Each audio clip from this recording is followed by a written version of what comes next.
Ya. Izin nanti yang mulia menayangkan foto-foto bukti bahwa itu tidak semua nomor 2 yang kami lakukan itu. Ini nanti. siapa yang menayangkan?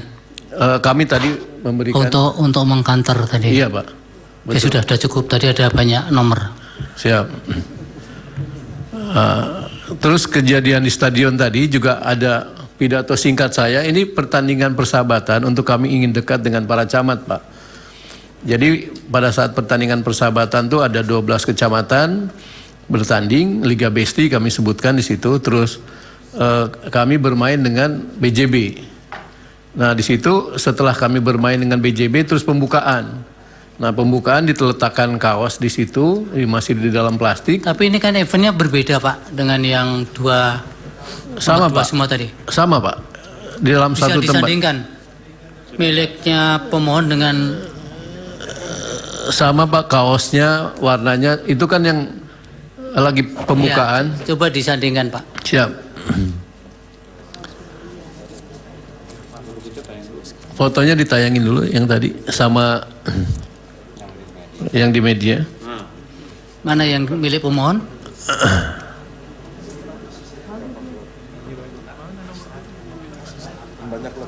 Nah ini. Nah ini kan beda event ini Pak. Ini izin Pak. Di belakangnya Pak. Di belakangnya itu barisan tadi, foto-foto yang di belakang tadi yang di barisan. Barisan yang pemain.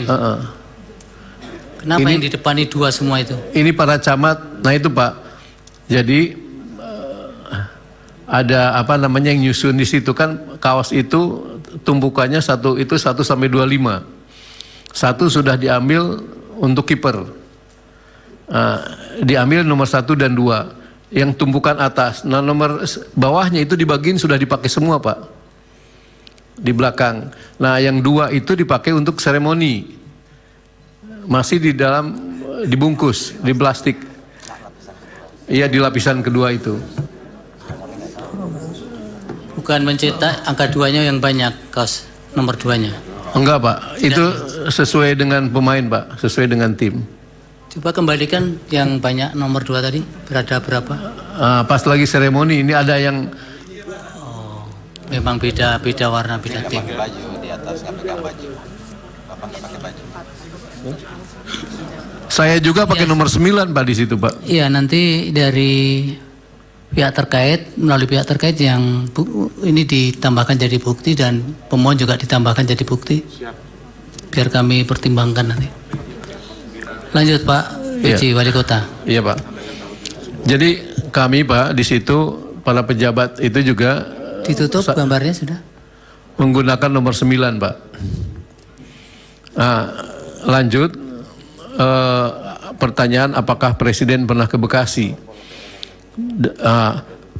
Sampai dengan tanggal 14 Februari pemilu Presiden tidak ke Bekasi Pak selama saya menjabat.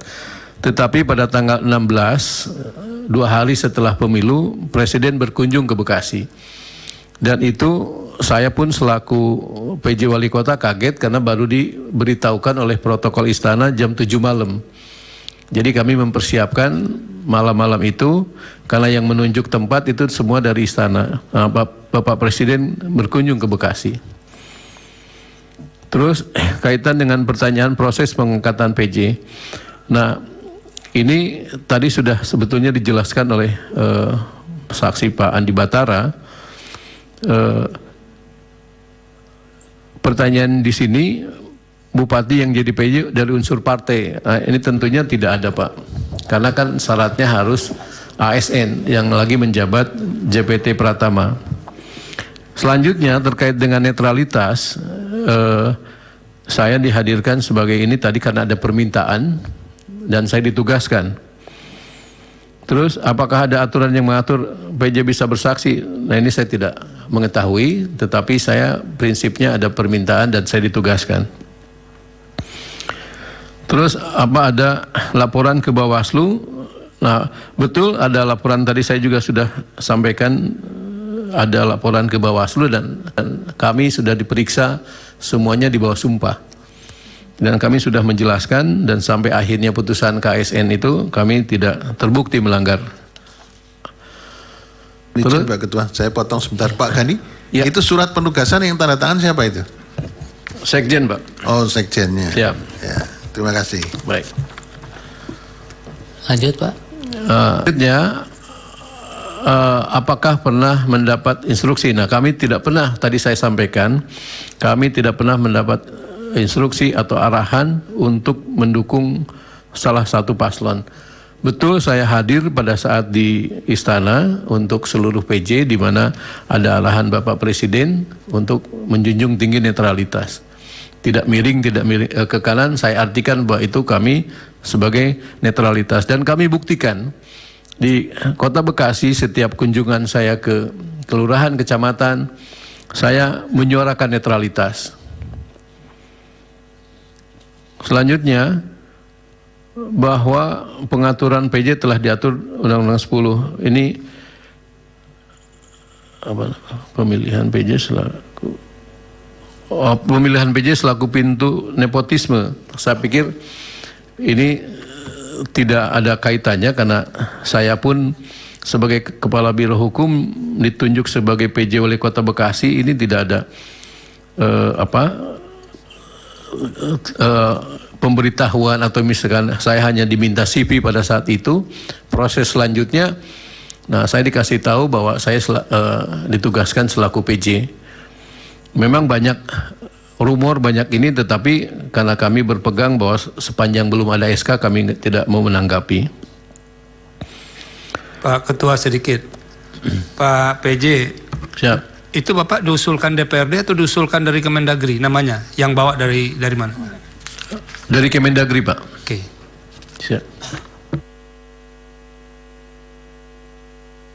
Dan pemilihan PJ di Kota Bekasi tentunya ini sesuai dengan Permendagri. Karena pada saat itu sebelum SK jadi, saya selaku Kepala Biro Hukum.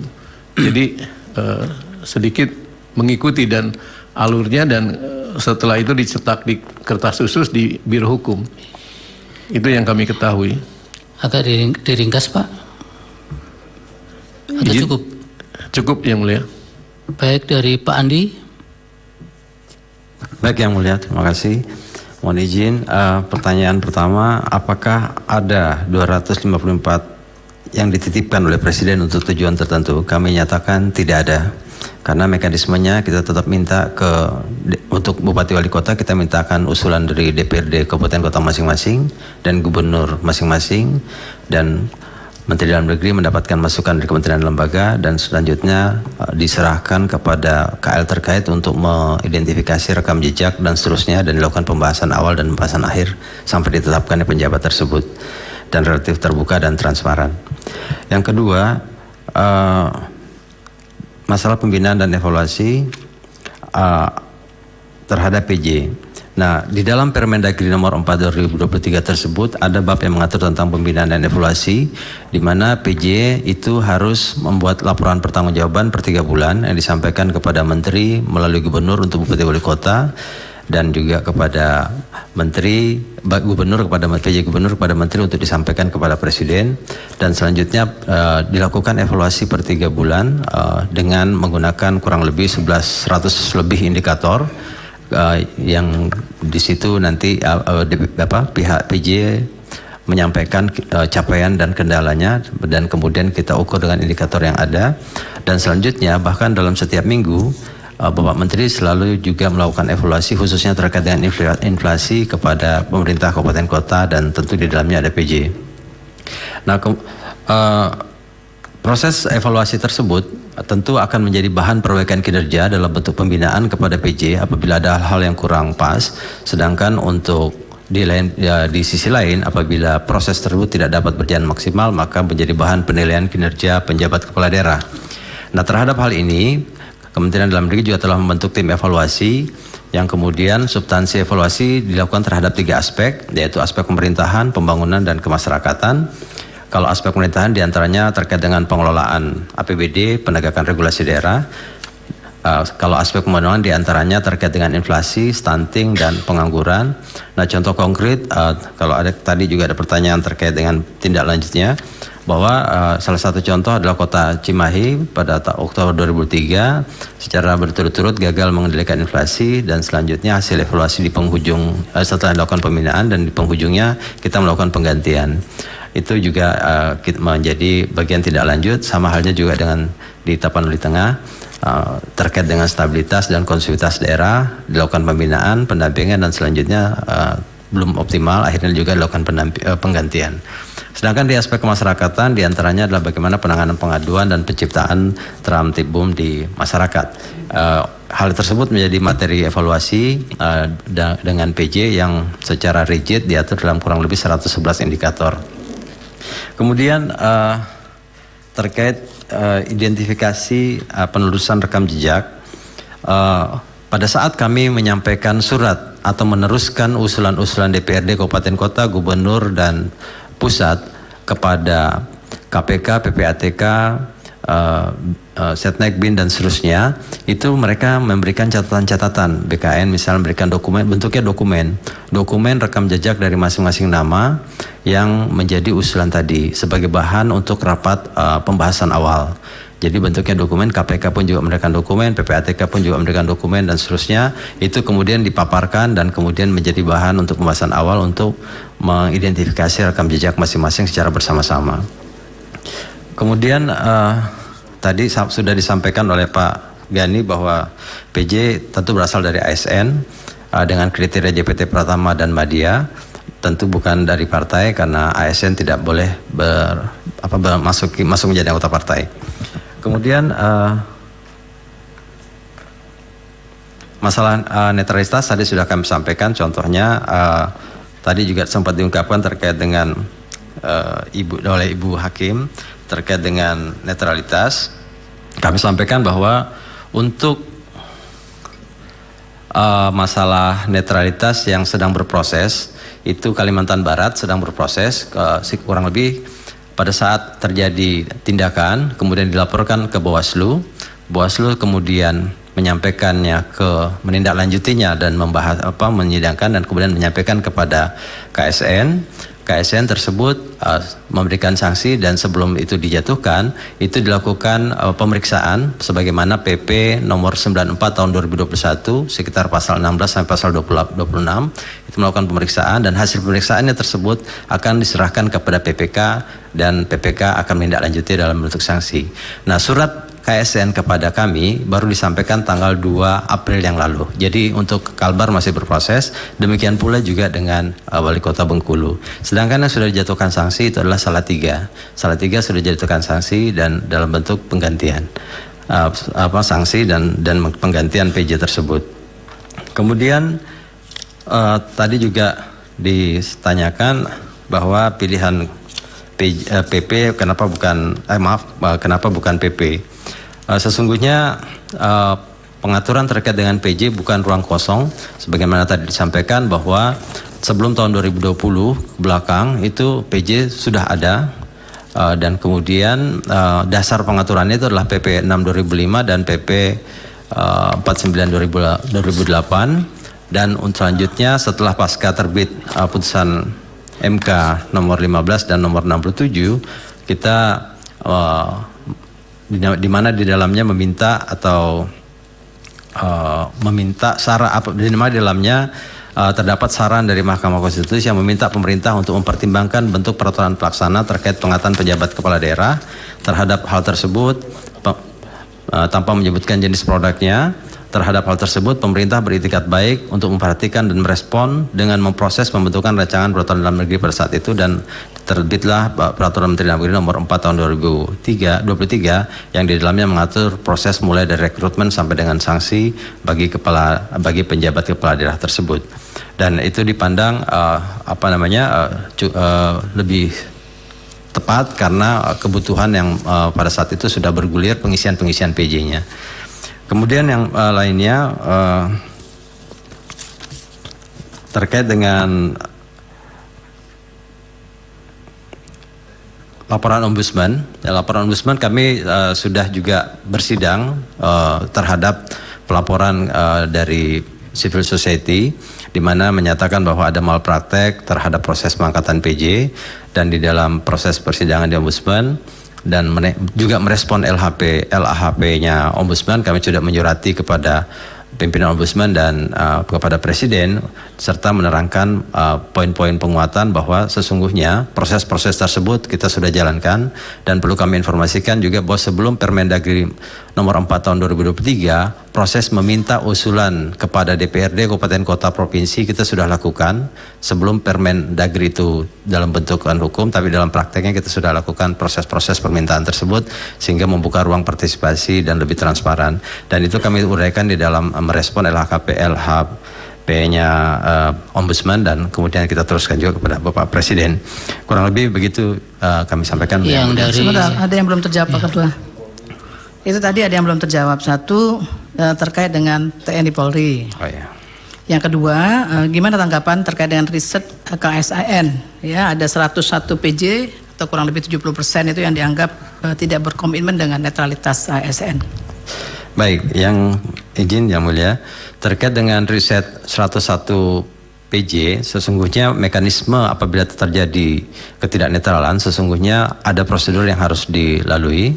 Silakan dilaporkan kepada Bawaslu dan berproses bagaimana tadi kami uraikan di awal, dan tentunya apabila terbukti kuat akan ada sanksi dan diberikan ataupun penggantian atau sanksi yang lebih berat sesuai dengan peraturan perundang-undangan. Nah, perlu kiranya mungkin kalau memang terbukti segera silahkan saja dilaporkan, dan tentu akan berproses bagaimana prosedur yang ada. Kemudian terkait dengan TNI Polri, itu sudah disampaikan dalam salah satunya misalnya pengangkatan Gubernur Aceh pada saat itu, yang bersangkutan berhenti menjadi TNI dan beralih menjadi sipil dan menduduki jabatan JPT Pradia, dan selanjutnya diangkat menjadi penjabat Gubernur Aceh pada saat itu. Jadi prinsipnya pasca pertemuan ratas dengan Menko Polhukam pada saat itu disepakati bahwa sekitar bulan Juni kalau tidak salah, itu disepakati bahwa apabila ada TNI Polri yang akan menjadi PJ, maka yang bersangkutan harus melepaskan atau nonaktif dari TNI Polri dan kemudian menjadi sipil dan menduduki jabatan JPT Madya. Sebagai contohnya mungkin ada beberapa daerah yang ada berapa itu Pak? Sumatera Utara, Sulawesi Tenggara, nanti kami rinci ada beberapa yang dari TNI Polri, yang kemudian Aceh ya Aceh juga Pak Hasanuddin, ya Bali. Jadi ada beberapa Bu. Prinsipnya harus beralih menjadi sipil. Jadi ada beberapa Bu. Prinsipnya harus beralih menjadi sipil dan kemudian menduduki JPT Madya. Demikian, terima kasih. Pak Ketua. Silakan Yang Mulia. Ya, terima kasih Yang Mulia. Pak Andi Batara Lifu ya, bukan Andi Batara Lipu. Lifu ya. Siap. Bapak selaku Kepala Biro Hukum juga sebagai pejabat Bupati Wajo. Izin, saya adalah Direktur Fasilitasi Kepala Daerah dan DPRD, dan baru sebulan yang lalu menjadi penjabat Bupati Wajo. Pejabat Bupati Wajo kan ya. Karena saya buka berita, saya lihat Bapak adalah pejabat Bupati Wajo. Tapi di sini namanya Andi Batara Lipu, bukan Lifu gitu. Di akte kelahiran Lifu, mungkin salah kutip wartawannya Pak Yang Mulia. Gitu ya. Oke. Karena memang ini dari Bugis Makassar kan ya? Bugis Pak. Ya, Bugis. Berarti ya kalau kita lihat sebetulnya namanya Lipu ya. Kalau dari berbagai histori menyangkut Batara gitu ya, Batara Lifu. Tapi ya ini menyangkut nama ya monggo saja. Nah, pertanyaan saya terkait dengan ini, Pak Andi Batara Lifu, apakah ada regulasi ya yang terkait dengan kriteria evaluasi PJ yang perform dengan yang unperform gitu? Mengingat ada beberapa ya berita-berita yang kita lihat itu ada beberapa PJ yang dievaluasi gitu. Nah, apakah ada kriteria ya regulasi yang mengatur tentang bagaimana sih seseorang PJ ini bisa menyelesaikan tugasnya atau dia dilakukan evaluasi? Mengingat juga dari pemohon juga sudah disampaikan bahwa ini bisa saja setiap saat ini bisa dilakukan pergantian. Nah, ini dari segi regulasinya apakah ada yang mengatur menyangkut kriteria seorang pejabat itu dipandang bisa melanjutkan atau perform, dan yang mungkin tidak perform sehingga dia harus digantikan selaku penjabat itu. Mungkin itu bisa dijelaskan sedikit ya, silakan. Pak Daniel, jadi sekaligus satu lagi Pak. Baik, terima kasih Yang Mulia. Terima kasih juga untuk keterangan para saksi ya. Pak Doli bisa mungkin memberi informasi tambahan. Kita tahu Undang-Undang 10 2016 itu kan berasal dari Perpu ya, yang kemudian dilakukan perubahan Undang-Undang 10 2016. Tadi Pak Doli katakan bahwa perubahan itu adalah usul DPR. Nah, biasanya DPR itu kan usul inisiatif. Bisa informasinya dari fraksi mana atau anggota dari partai mana yang mengusulkan itu? Karena ini kan sebenarnya jauh-jauh hari nih. Tapi ketika sekarang kan kemudian diangkat karena memang dari pemohon melihat ada korelasinya dampak dari pejabat terkait dengan Pilpres ini. Itu yang pertama. Yang kedua, nanti Pak Gani dan Pak Andi Batara nanti tolong lampirkan surat tugas ya, surat tugasnya untuk kami. Kemudian mungkin Pak Andi bisa tambahkan lagi berapa banyak kepala daerah yang akan segera diisi lagi ya, walaupun ini tidak terkait langsung, tetapi saya kira pasti sudah ada perencanaannya. Kemudian dari sejumlah pejabat kepala daerah ini mungkin bisa direspon langsung. Mungkin Pak Doli dulu tambahkan. Terima kasih Yang Mulia. Saya singkat saja. Terima kasih atas pertanyaannya. Karena saya tidak terlibat langsung, jadi saya tidak tahu persis waktu itu siapa dari fraksi mana yang mengusulkan, Pak.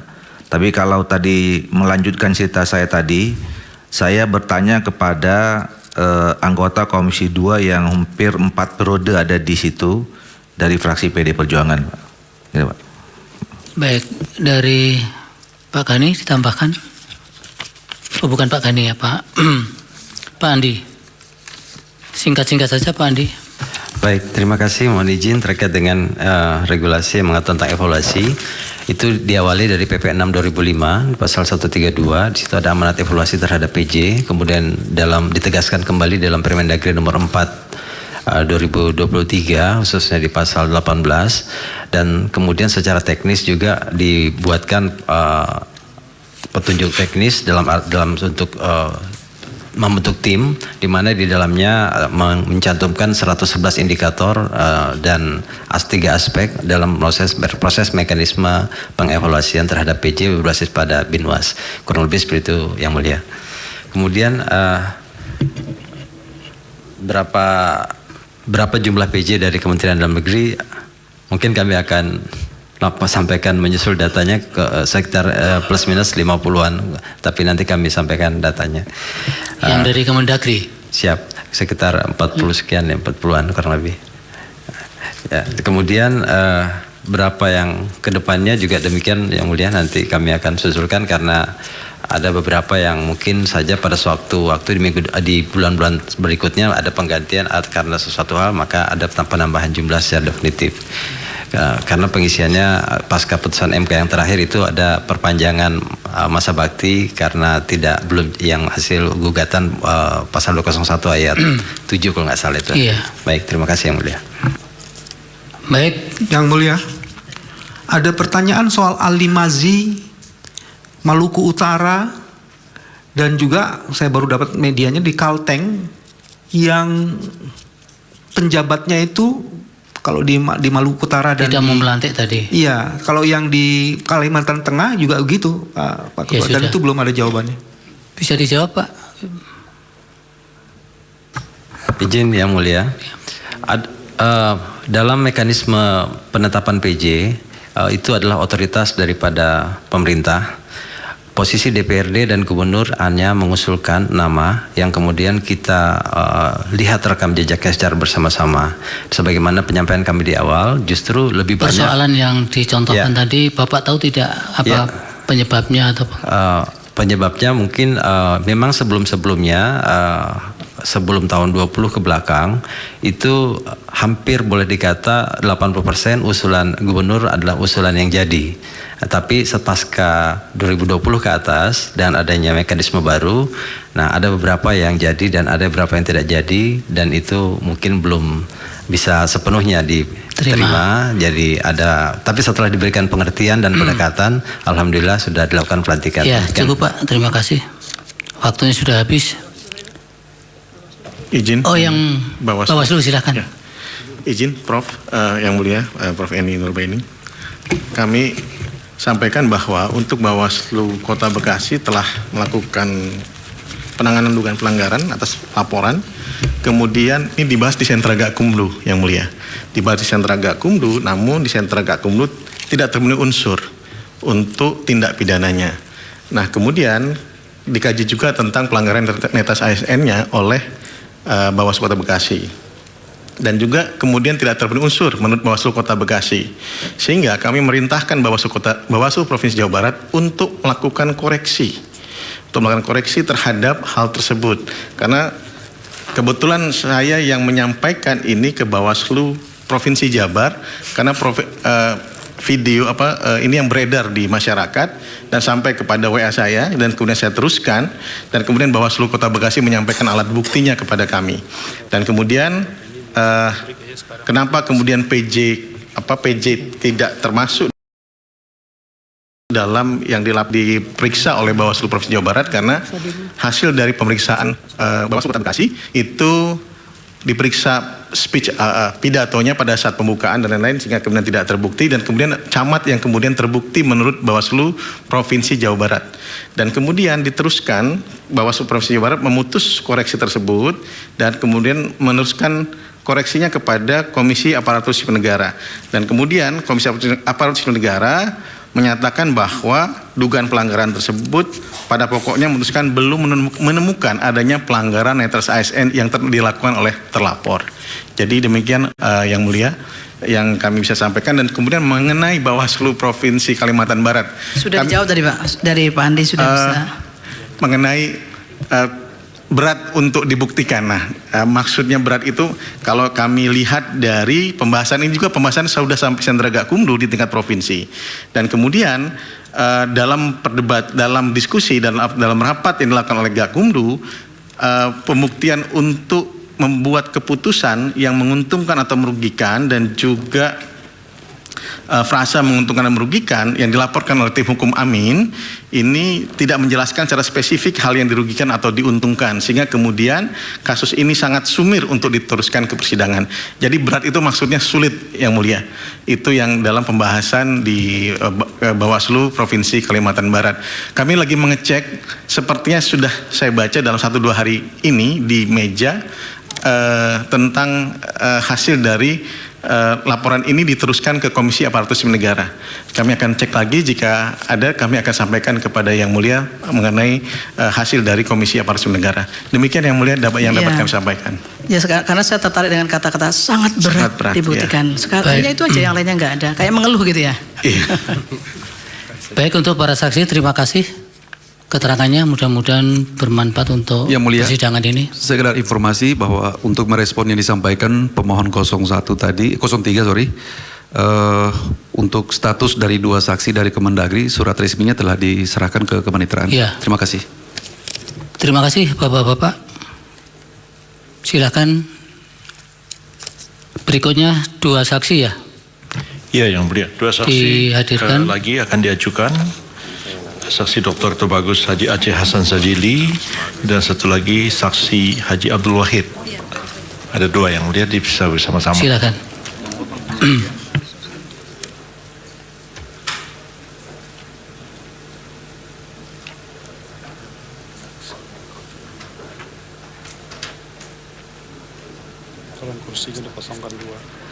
Silakan kursinya dikosongkan 2 ya untuk saksi berikut.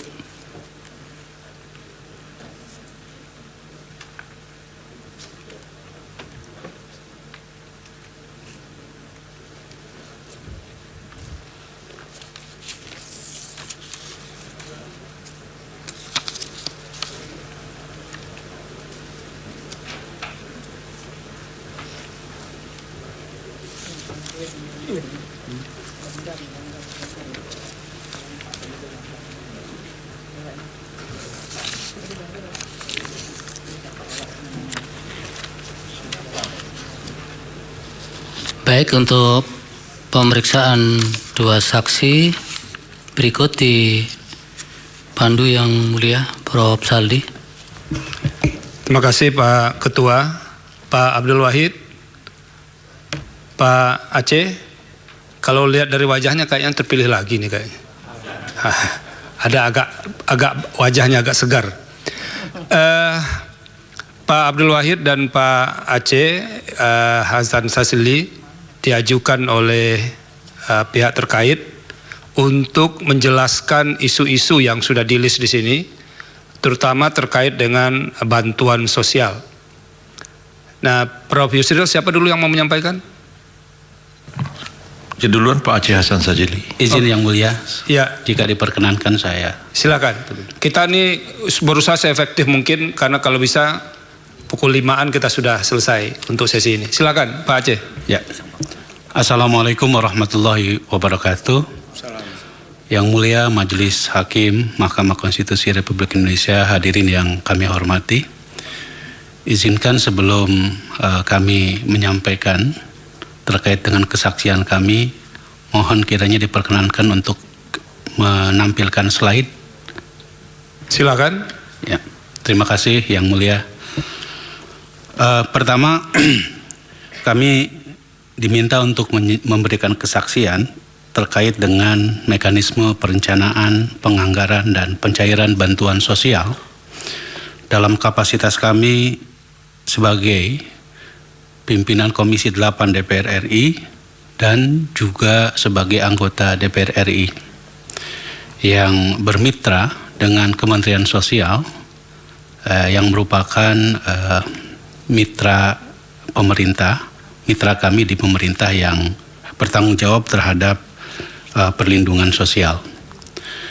Nah, kami ingin menyampaikan bahwa perlindungan sosial ini merupakan salah satu dari upaya pemerintah untuk memberikan dukungan kepada masyarakat dalam menghadapi situasi yang dapat menimbulkan kerentanan atau guncangan dalam kehidupan mereka.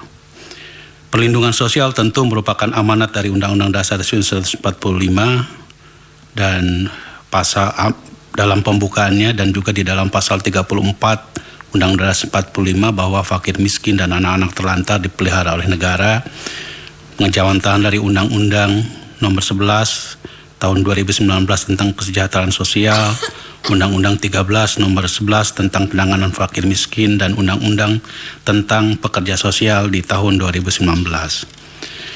Nah, kami ingin mengklarifikasi terkait dengan beberapa istilah yang muncul dalam berbagai perdebatan selama ini, yaitu istilah perlinsos atau perlindungan sosial yang kerap kali disamaratakan dengan istilah bantuan sosial. Kami pertegas soal klarifikasi seperti ini agar masyarakat bisa mengetahui bahwa sesungguhnya bantuan sosial itu adalah bagian dari perlindungan sosial. Ada kategori lain dari perlindungan sosial itu adalah jaminan sosial. Kalau jaminan sosial itu adalah, misalnya contohnya adalah jaminan kesehatan, jaminan kehilangan pekerjaan, di mana negara atau pemerintah memberikan bantuan iuran bagi masyarakat. Nah, dan yang ketiga adalah ada namanya subsidi. Nah, ini semua Bapak Ibu sekalian yang mulia masuk dalam kategori bantuan perlindungan sosial. Jadi bantuan sosial sendiri itu terdiri atas dua, yaitu bantuan sosial yang sifatnya reguler seperti program PKH, kartu sembako, PIP, KIP kuliah, dan lain-lain. Dan ada juga bantuan sosial yang diambil kebijakannya pada kondisi tertentu seperti BLT El Nino maupun BLT BBM.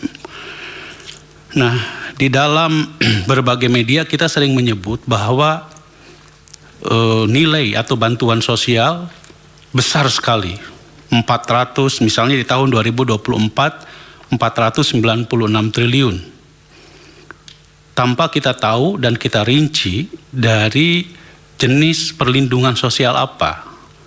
Kalau tidak diklarifikasi secara lebih detail, maka orang akan mengasumsikan seakan-akan ini semuanya adalah bantuan sosial. Dan kalau kita lihat, memang bantuan sosial atau pelindungan sosial yang ada di dalam nomenklatur APBN itu menggunakan istilah perlindungan sosial yang dari sejak era COVID memang anggarannya sebesar 498 triliun, kemudian 2021 468 triliun, kemudian tahun 2022 460 triliun, 2023 443 triliun, dan tahun 2024 498 triliun. Nah, kami ingin mencoba untuk kembali kepada jenis perlindungan sosial tersebut. Ada bantuan sosial yang sifatnya reguler, yang itu Majelis Hakim yang mulia itu terdiri atas misalnya untuk bantuan reguler PKH tahun 2023-2024. Nah, kami ingin mencoba untuk kembali kepada jenis perlindungan sosial tersebut. Ada bantuan sosial yang sifatnya reguler, yang itu Majelis Hakim yang mulia itu terdiri atas misalnya untuk bantuan reguler PKH tahun 2023 28,1 triliun, dan di tahun 2024 itu sama sebesar 28 triliun. Nah, kemudian kartu sembako itu 44,5 triliun. Di tahun 2024 juga sama, kisaran 45,1 triliun. Nah, untuk yang tadi saya sebut sebagai jaminan sosial itu di bawah Kementerian Kesehatan 46,3 triliun, dan di tahun 2024 46,5 triliun. Ada juga bantuan sosial dalam bentuk bantuan pendidikan yang disebut dengan PIP sebesar 11,1 triliun untuk 20,3 juta siswa, dan di tahun 2024 dianggarkan 14,9 triliun untuk 20,8 juta siswa. Kemudian KIP kuliah, ya, itu di bawah Kementerian Pendidikan dan Kebudayaan, juga Kementerian Agama yang merupakan salah satu mitra kami, itu 12,9 triliun di tahun 2023, dan di tahun 2024 15,1 triliun. Nah, yang kerap kali cukup besar di dalam nomenklatur perlindungan sosial itu adalah subsidi yang itu sebesar, terutama subsidi energi. Nah, subsidi energi ini dikelolanya tentu oleh Kementerian ESDM, ya, baik misalnya juga seperti listrik, ya, gas, itu memang terjadi kenaikan, tapi ini tidak diberikan dalam bentuk cash kepada penerima bantuan, tetapi diberikan atau dibayar langsung oleh pemerintah kepada misalnya Pertamina. Nah, itu besarnya untuk tahun 2024 sebesar 277 triliun. Justru ini yang paling besar. Ada kartu prakerja, ya, 2,8 triliun, di tahun 2024 5,0 triliun. Nah, ada juga BLT dana desa yang ditransfer ke desa yang pengawasannya dilakukan oleh Kementerian Desa. Dan yang terakhir ada perlindungan sosial lainnya. Jadi berdasarkan data ini, yang mulia, bahwa kita bisa membedakan mana bantuan sosial langsung, ya, mana yang merupakan subsidi, dan mana yang disebut dengan jaminan sosial. Jadi kita bisa mengklasifikasi secara jelas dari ini semua berdasarkan atas nomenklatur perlindungan sosial tersebut. Nah, ini semua tentu telah melalui proses pembahasan, ya, secara sesuai dengan ketentuan yang berlaku, terutama pembahasan di dalam APBN. Saya tidak perlu menjelaskan secara lebih detail dari proses pembahasan tersebut. Yang mulia, yang kami hormati dan kami muliakan, izinkan saya menyampaikan bantuan sosial yang ada di dalam mitra kami, yaitu Kementerian Sosial. Ya, di Kementerian Sosial sendiri yang merupakan bantuan sosial itu nilainya hampir sama antara tahun 2023 dan tahun 2024, kecuali di tahun 2023 lebih besar, terutama pada program adanya anggaran baru yang disebut dengan BLT El Nino. Itu telah disepakati, telah dilaporkan kepada Komisi 8 soal anggarannya pada tanggal 7 November 2023, dan waktu rapat kerja kami dengan Kementerian Sosial diminta untuk segera disalurkan kepada masyarakat. Nah, oleh karena itu, Hakim yang mulia, kami juga ingin menyampaikan di dalam forum yang sangat mulia ini tentang proses pencairan dari program-program tersebut. Bantuan sosial reguler seperti program Keluarga Harapan untuk 10 juta KPM itu mekanisme penyalurannya dilakukan dengan cash transfer, di mana ya Kementerian Sosial mengeluarkan surat perintah pencairan ke Menteri Keuangan. Kementerian Keuangan diserahkan kepada Bank Himbara atau bank-bank pemerintah dan langsung ditransfer kepada seluruh penerima bantuan yang berbasis pada data DTKS, data terpadu kesejahteraan sosial. Ya. Nah, program ini proses penyalurannya tentu saya kira harus diketahui oleh kita semua, rasanya tidak mungkin ada pesan-pesan politik, karena langsung didistribusikan kepada penerima bantuan atau KPM yang berbasis pada DTKS atau data terpadu kesejahteraan sosial. Data terpadu kesejahteraan sosial ini berasal dari daerah, pemerintah daerah. Itu ada juklak dan juknisnya, bagaimana proses verifikasi dan validasi data yang dimiliki oleh Kementerian Sosial ini, yang tentu kita semua tahu bahwa Kementerian Sosial ini menterinya berasal dari partai mana. Nah, DTKS ini datanya itu berasal dari pemerintah daerah. Setelah melalui proses verifikasi validasi dari RT, RW, kepala desa, ke kecamatan, kemudian ke pemerintah kabupaten kota, lalu diinput melalui 6NG ke pusat data dan informasi di Kementerian Sosial. Ya. Nah, ketika penerima bantuan itu dilakukan cash transfer kepada seluruh penerima bantuan tersebut, dan ada juga bantuan sosial ini disalurkan melalui PT Pos Indonesia. Nah, penyaluran melalui PT Pos Indonesia ini salah satu pertimbangannya juga karena program PKH ini diberikan kepada setidaknya ada 5 komponen. Komponen pertama adalah ibu hamil, ibu menyusui, dan anak balita. Yang kedua untuk unsur pendidikan. Yang ketiga untuk lansia. Yang keempat untuk disabilitas, ya. Dan tentu yang terakhir dalam konteks bagaimana ini semua bisa mengatasi stunting. Jadi dari program-program termasuk juga dengan kartu sembako. Kartu sembako nilainya lebih besar, sebesar 18,8 juta KPM, diberikan dengan cash transfer, di mana masyarakat penerima bantuan tersebut melalui perbankan atau bank-bank Himbara, ya.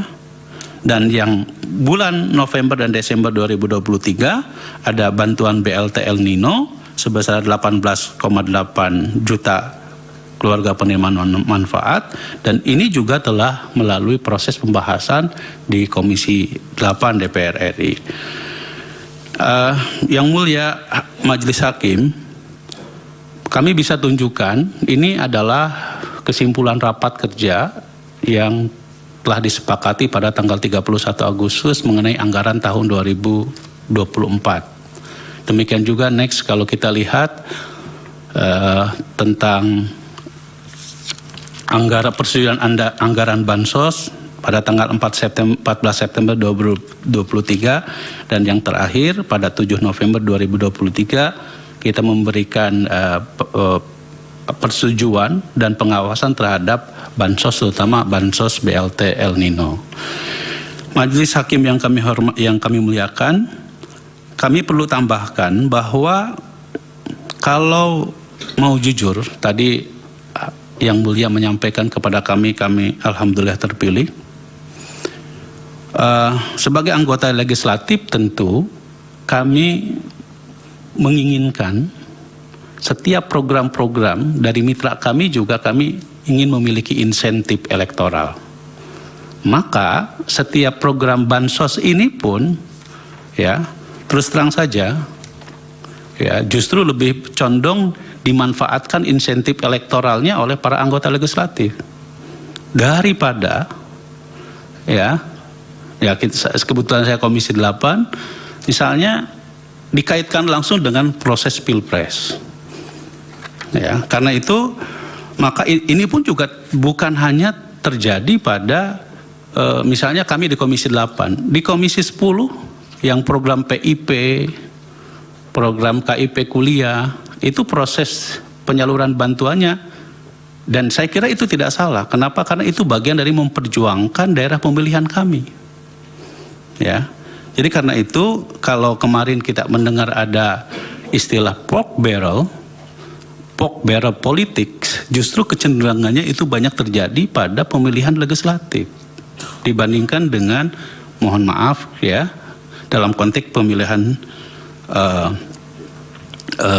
pemilihan presiden. Nah, perlu kami sampaikan bahwa dalam konteks yang kami rasakan, yang kami alami ya, izinkan kami menyampaikan bahwa program-program bantuan sosial ini kan juga kerap kali dikapitalisasi dengan cara mereplikasi atau memodifikasi oleh saya kira bukan hanya Capres 02 tetapi juga capres-capres yang lain dengan istilah misalnya PKH plus, kartu sakti dan lain sebagainya. Nah, oleh karena itu tentu yang ingin kami tegaskan bahwa intinya semua proses penyusunan program bantuan sosial ini telah melalui proses setidaknya yang kami alami di Komisi 8 DPR RI beserta mitra kami di Kementerian Sosial berupa program-program bantuan sosial tersebut. Saya kira demikian dari kami. Wallahul muwaffiq ila aqwamit thoriq. Assalamualaikum warahmatullahi wabarakatuh. Waalaikumsalam. Terima kasih Pak Aceh. Pak Abdul Wahid, kalau ada yang mau ditambahkan silakan. Terima kasih Yang Mulia. Assalamualaikum warahmatullahi wabarakatuh. Yang Mulia, yang kami hormati, juga Bapak Ibu semuanya yang kami hormati. Tadi sudah banyak yang disampaikan oleh sahabat kami Pak Aceh. Kami hanya menyampaikan dengan singkat saja Yang Mulia bahwa memang benar apa yang disampaikan tadi oleh Pak Aceh bahwa untuk bantuan sosial terutama mitra kami di Komisi 8 ini kami selaku anggota Dewan itu setiap turun ke daerah pemilihan ya diberi oleh Ibu Menteri Sosial untuk ikut menyerahkan bantuan itu sampai ke tingkat desa-desa. Itu yang insentif elektoral tadi ya, salah satunya bentuknya. Iya, itu tidak hanya tahun 2024, dari mulai 2021, 2022, 2023, 2024. Itu setiap kami lakukan kegiatan itu. Yang Mulia, perlu kami sampaikan, dengan adanya bantuan tersebut kami bawa ke daerah. Apa dampaknya terhadap elektoral kami? Ternyata tidak berdampak Yang Mulia. Contoh, di Komisi 8, 51 anggota DPR di 2024 ini yang terpilih dari 51 hanya 21 anggota Dewan. 30 tidak terpilih Yang Mulia. Ini artinya kalau dikatakan itu adalah bantuan sosial membuat dampak kepada salah satu capres, salah satu elektoral dari nggak usah berpendapat, Pak. Nanti biar itu kita tidak ada artinya yang mulia. Ya, disampaikan Demikian, aja faktanya. Ya, demikian yang mulia yang kami sampaikan, nanti bisa kami tambahkan dalam pendalaman. Terima kasih. Wassalamualaikum warahmatullahi wabarakatuh. Terima kasih Pak Abdul Wahid. Pak Aceh, silakan dari pihak terkait kuasa hukumnya memperdalam. Terima kasih yang mulia. Pak Aceh, mohon dijelaskan lebih detail tentang bantuan El Nino. Karena di dalam sidang ini ada seorang ahli dalam sidang yang lalu menerangkan bantuan El Nino itu naik drastis begitu. El Nino-nya sudah berakhir bulan November, terus sampai Januari masih juga ada bantuan El Nino. Apa itu betul? Berdasarkan data yang diungkapkan tadi, apa betul ada lonjakan kenaikan bantuan El Nino itu? Lalu kemudian, tolong juga dijelaskan lebih detail. Bantuan El Nino itu, apa dikasih duitnya begitu, atau dibawa gelondongan begitu, atau ditransfer juga melalui bank ke rekening masing-masing penerimanya, atau sebagian disalurkan juga melalui kantor pos juga, ya masih gaya pos wesel zaman dulu. Jadi kan nggak ketemu antara orang yang ngasih dengan uang itu diterima. Ini supaya mengklarifikasi, supaya seluruh rakyat juga yang menonton sidang ini tahu sebenarnya tidak penjelasan dari Pak Aceh ini akan mengklarifikasi masalah-masalah bantuan sosial ini. Yang kedua, saya sendiri paham misalnya di Seknek saya paham tentang ini. Presiden itu juga apa betul nanti tolong dijelaskan itu punya anggaran untuk memberikan bantuan itu, bantuan ini. Yang zaman Pak Harto dulu namanya Banpres. Dalam persidangan ini baik kuasa hukum pemohon 1, pemohon 2, Presiden kemana-mana bawa bansos. Apa itu betul? Di mana anggaran bansos Presiden yang ditayangkan dalam screen tadi? Coba Pak Aceh jelaskan. Itu bansos atau bukan? Supaya kita ini tidak menyebabkan fitnah dalam persidangan ini. Ada lagi? Nanti ditumpul aja dulu Pak Aceh.